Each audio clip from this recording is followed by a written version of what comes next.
خب سلام، خیلی خوش اومدین. قرار که یه دونه تمپلیت داخل نوشن طراحی کنیم برای برنامه‌ریزی هفتمون. اینکه من بتونم روزانه برنامه‌مو بچینم، اگر چیزی هم قرار باشه یادم بره سریعا یادداشتش کنم که یه وقت یادم نره و خیلی هم ساده باشه. فقط لازمه که گوشی رو از توی جیبم در بیارم و چک لیست روزانه‌مو داشته باشم و کارامو بنویسم. الان بریم سراغش. الان داخل ویندوزم و حالا داخل گوشی و تبلت هم فرقی نداره، همشون روی یه متد ساخته میشن. اگه شما با گوشین یا با تبلت میتونین روی همین کارهایی که من دارم انجام میدم فقط همون کارها رو انجام بدین و برنامه‌ریزی هفتگیتون رو داشته باشین. من یه دونه از داخل تول بارم، اونجایی که همه پیجام هست، یه دونه نیو پیج میزنم که پیج برنامه‌ریزی هفتگیمو داشته باشم. صفحه رو بزرگترش میکنم که راحت بتونم فوکوس بیشتری هم داشته باشم روش. از داخل تنظیمات صفحه که بالا سمت راست هست، داخل گوشی و تبلت و همه جا هم همینه، وقتی که میزنم روش میام صفحه رو فول ارزش میکنم که تمام محتوا رو داشته باشم، یعنی محتوای بیشتری هم داشته باشم. من لحاظ زیبایی هم خیلی بهتره. یه دونه اسم براش انتخاب میکنم، میزنم برنامه هفتگی زدم. از داخل اد کاور من یه دونه کاور انتخاب میکنم. کاورهای خود نوشن هست ولی من از سوی آنسپلش انتخاب میکنم. مثلا میزنم که بذار اینو مثلا اینجا چی داره که انتخاب کنیم. بیشتر غذایی که مثلا من میزنم مود بورد.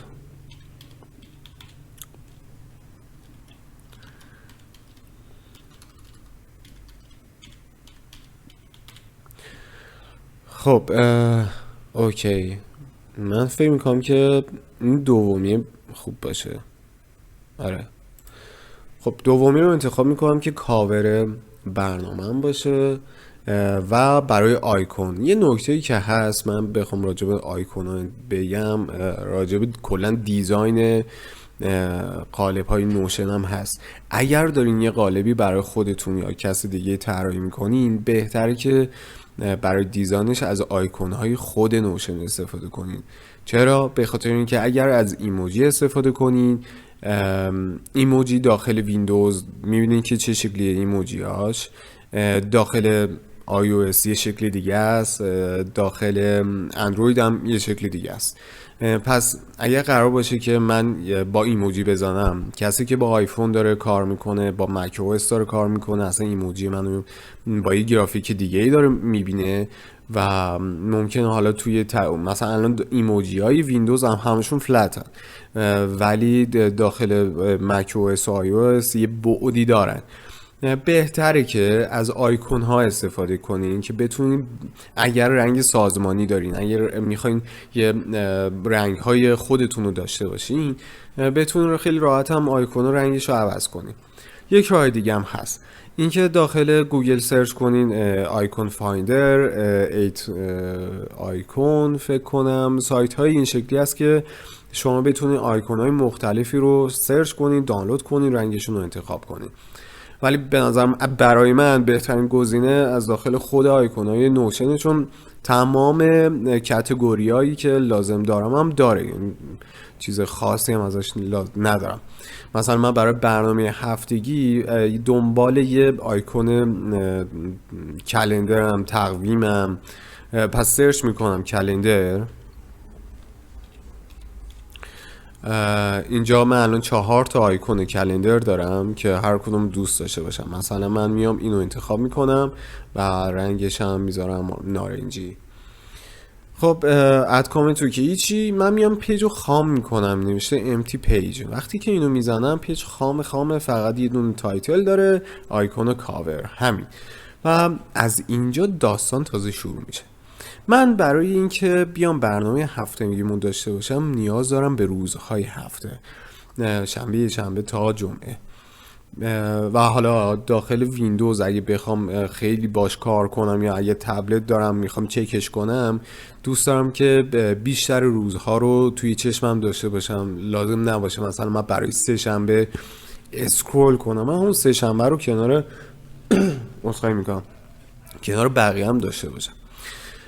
پس من میام ستون بندی انجام میدم داخل گوشی، داخل پلتفرم حالا موبایل نوشن.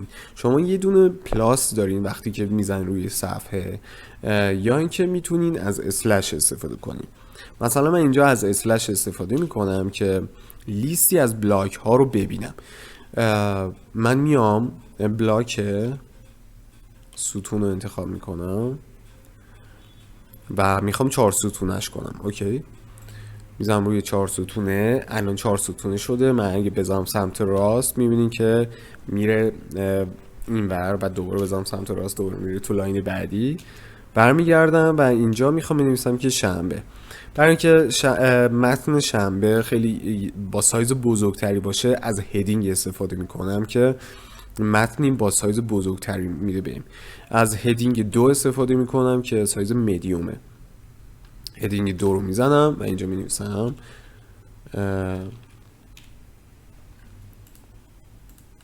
شنبه.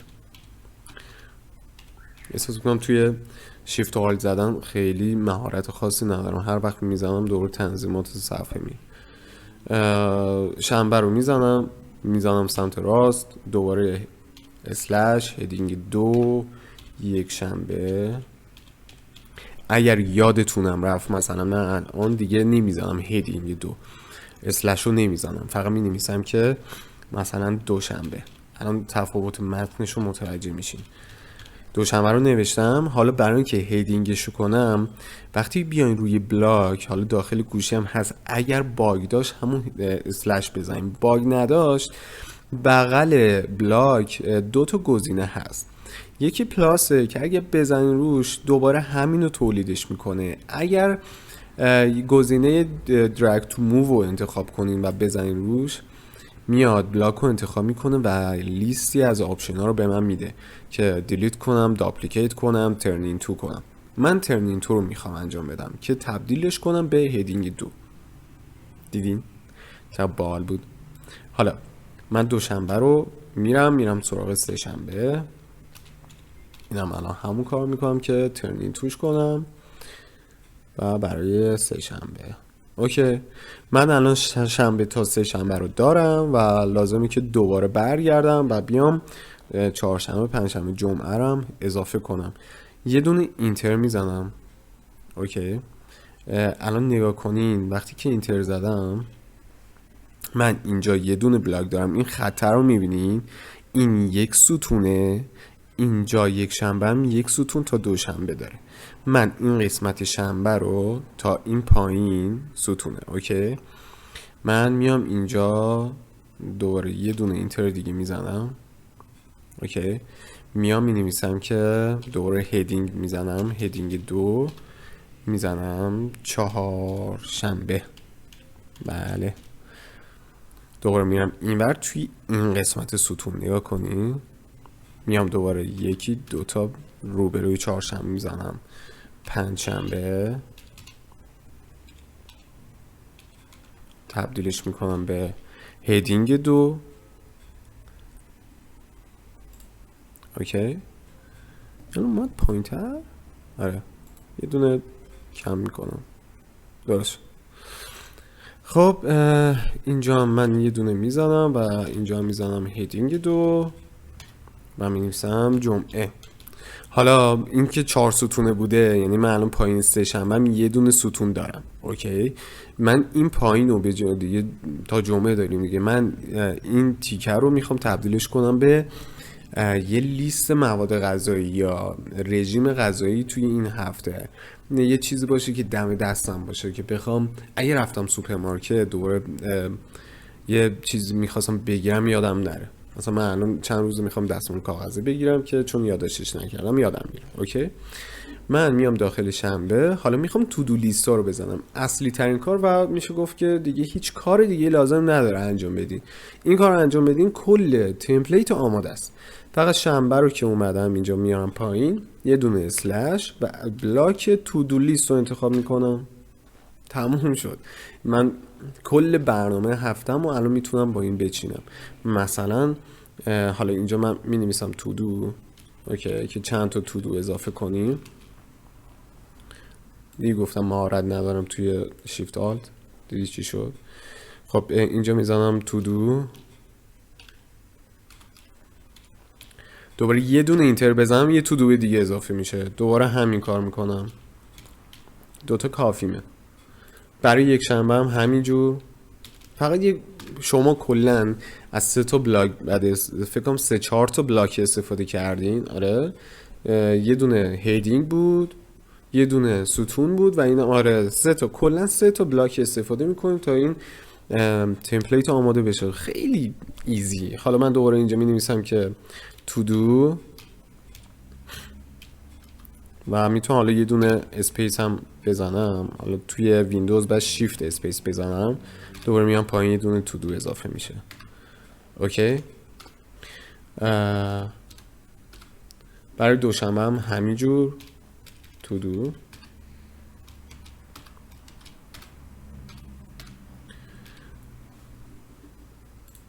سه شنبه شیفت اسپیس شیفت اسپیس. برای چهارشنبه هم تو دو شیفت اسپیس شیفت اسپیس. حالا برای گوشم دقیقا یه دونه اسپیس بده. خوبیش اینه که یه دونه اون فاصله اون اسپیس رو حساب میکنه، یعنی نمیگه که داداش خالی گذاشتی حالا من حسابش نمیکنم. نه اتفاقا حسابش میکنم و خیلی برای دیزاین کردن خیلی مناسبه. یعنی بعضی وقتا ما میخوایم که اون تایتل رو ننویسیم برای حال بهتون بهش نشون میدم. یه دونه مثلا کال اوت میزنم که یه صفحه‌ای که یه دونه آیکون براش انتخاب میکنین. من بعضی وقتا به جای اینکه بنویسم که آره این برنامه ریزیه، خب حذفش میکنم، فقط آیکون رو انتخاب میکنم و اسپیس رو که میزنم فقط آیکون میمونه دیگه، لازم نیست متن اضافه کنیم، من اونو حسابش میکنم.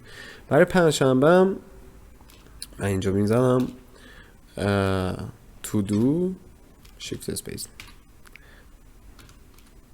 بک اسپیس شد. اوکی.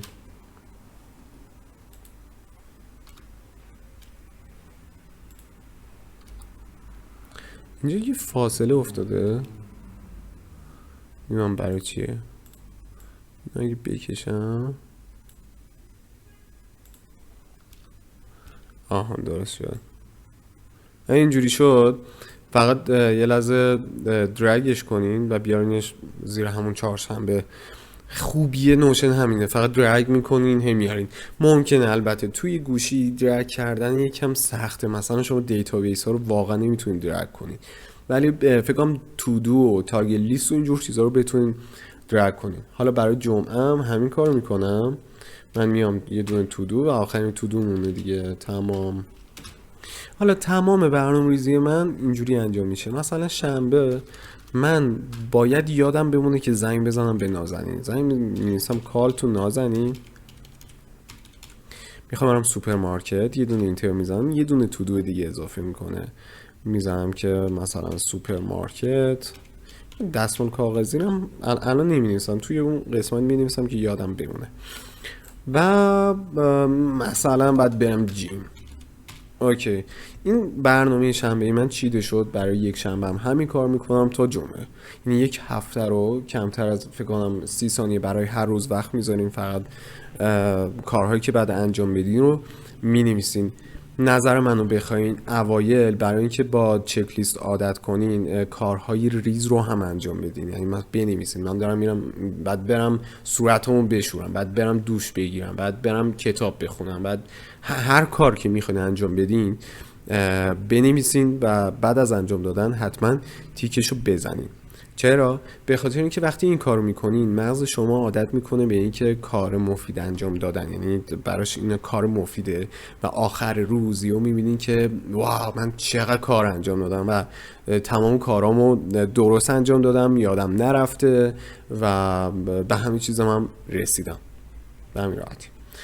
اوکی، پس من شنبه رو اوکی کردم، یک شنبه، دوشنبه، سه شنبه، جمعه هم همینجور. من گفتم که میخوام یه دونه لیست درست کنم برای سوپرمارکت. چی کار میکنم؟ این پایین بود، من میام پایین، مثلا اینجا دوباره یه دونه این کالا رو تو بذارم که شما متوجه بشین من راجع به چی دارم صحبت میکنم. وقتی که اسلش سی میزنین، کالا رو تو که میزنین، اینجا یه دونه باکس ایجاد میشه که شما رنگ باکس هم میتونین انتخاب کنین. من توی تنظیمات مثلا میام رنگ باکسش رو میذارم نارنجی. اوکی، یه نارنجی خیلی ملوی رو به ما میده. حالا اینجا آیکون هم دوباره من میتونم انتخاب کنم. اینجا مثلا لیسته، من میزنم اینجا لیست میخوام داشته باشم. اوکی، اینم از لیست. آیکونش هم میذارم گری باشه که تو دید باشه. اینجا می نویسم. باور کن هنوز نتونستم شیفت آلت درست بزنم، دوباره میاره فایل و ادیت. آها، لیست خرید. لیست خرید.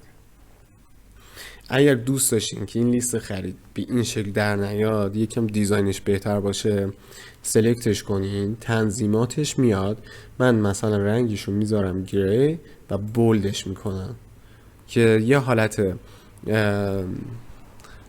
کم رنگ طور خاکستری کم رنگ میگیره و خیلی هم تو چشمتون نیست، فقط ولی میبینینش، اسکن میکنه چشمتون. حالا من یه دونه شیفت اینتر میزنم که بیاد پایین این لیست و حالا لیست رو انتخاب میکنم. توی اسلش که بزنین یه دونه بلاک هست این. اوکی، بالت لیست رو که من بزنم میارمش، دیدین اومد بیرون، داخل گوشی هم میاد بیرون، داخل کلن از یه لحظه کالاوت میاد بیرون، ولی شما درگش کنین بیارینش اون زیر. حالا این لیست من شد. اولین چیزی هم که به لیست اضافه میکنم دستمال کاغذی است. بعدش مثلا میزنم که شیشه شورش. همینا. کل برنامه هفته من چیده شد. خیلی راحت تونستی این کار رو انجام بدین. به نظر من حتما انجام بدین که واقعا هفتهتون خیلی رو به راه میشه. یعنی شما وقتی که یک روزتون رو کامل میکنین میبینین که واو چقدر روز خفنی داشتم، چقدر کامل شد. حالا فرض کنین که شنبه، یک شنبه تو جمعه رو انجام میدین، لیست خریدتون رو انجام میدین و میبینین که واقعا یه هفته خیلی خوبی رو بردین جلو و همه چیز رو به راهه، خیلی خوبه.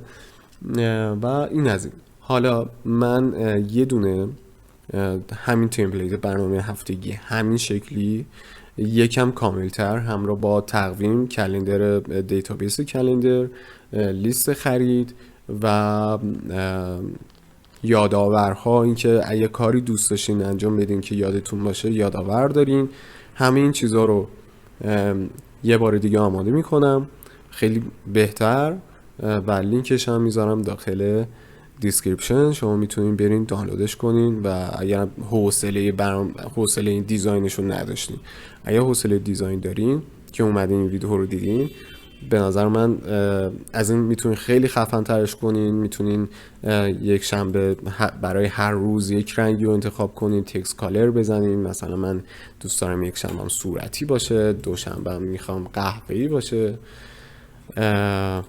سه شنبه هم نمیدونم میخوام نارنجی باشه. اوکی، شما برای هر روزتون میتونین کار کنین، بک‌گراند بهش بدین، آیکون اضافه کنین، یا برای هر روزتون کلوت اضافه کنین و بیاین رنگ‌آمیزی کنین، کلی دیزاین خفن. امیدوارم که دوستش داشته باشین و ازش استفاده کنین، براتون خیلی مفید باشه و یه هفته خیلی خفن رو ببرین جلو و یک ماه خوب از تکمیل کردن هفته‌های خفنه و وقتی هفته‌های خفن اوکی میشه، یک ماه خفن دارین و ماه ها رو اینجوری اوکی کنین، یک سال خیلی پر برکت دارین، یه سال خیلی خفنی رو بر خودتون درست کردین. از روز شروع میشه، هفته، ماه و سال.